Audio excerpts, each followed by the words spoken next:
I'm Shelby Bonnie, and I'm the host of the Innovator Series, brought to you by Technology for Obama. And I'm here with Rusty Rueff. It's such a pleasure. Thank you. So I want to talk to you about specifically about innovation, and you have been involved in some very innovative companies like EA and Snowcap and organizations like that. And I'm just curious what you think the conditions are that make innovation possible. Yeah, to me, it's a bit like a petri dish.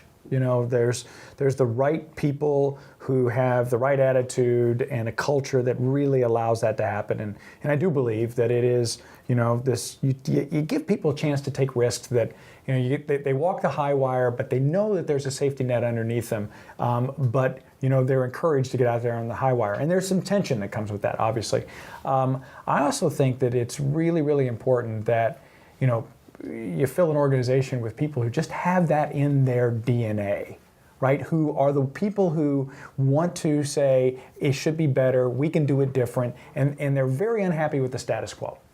And how did you hire for that? I mean, so Well, you look for examples, you know, and you know, if history is the best predictor of the future, you know, you go back and you try to find people who, it may not be obvious, you know, look, we all read resumes. You don't read resumes for the words, you read resumes for what's between the lines, right? For the white space of like, you know, well, what caused that person to step out and lead that organization in college, or create something that they'd never created before, or take on a project that everyone else had failed at, but they decided that they would take it on.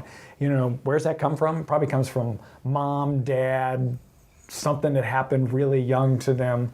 But you have to try to find that, listen for it, get to it, and then extrapolate it out and say, okay, can we work, you know, with that inside of our organization? Can you have an organization that's all that, or do you think I need a bunch of those and I think need a bunch of people that aren't that are people in the middle, or can you have all of that? Well, I think you can actually have a lot of that, even in the everyday routine thing. I mean, look, you know, two words that probably should never go together are creative and accounting, right? So you shouldn't have creative accounting. Right.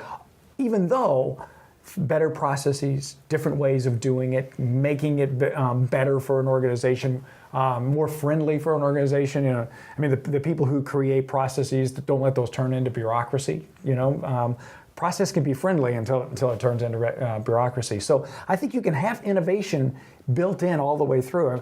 I think sometimes we just, you know, define it too big, too broadly, and think that, well, if you're not at the top or you're not a founder, you're not innovative. I don't believe that. And that is, I mean, a lot of people, I mean, that is the view that, you know, Apple was innovative because of Steve Jobs, or Facebook is innovative because of Mark Zuckerberg. Yeah, I mean, look, I do believe somebody has to set the tone, somebody sets the vision, somebody says, you know, we're going to take this thing and it's going to be this big and it's going to go in your pocket and it's going to have every bit of music that you could ever imagine. It's your radio station. Somebody's got to lead that way.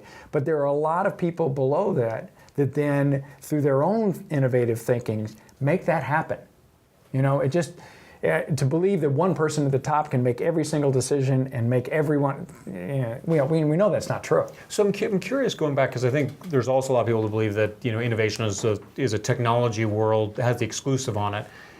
Tell me about innovation at Pepsi. Oh, I think we were wildly innovative. I mean, the idea of bringing a wide assortment of not only beverages but snacks to people that they didn't really need, but they desperately wanted.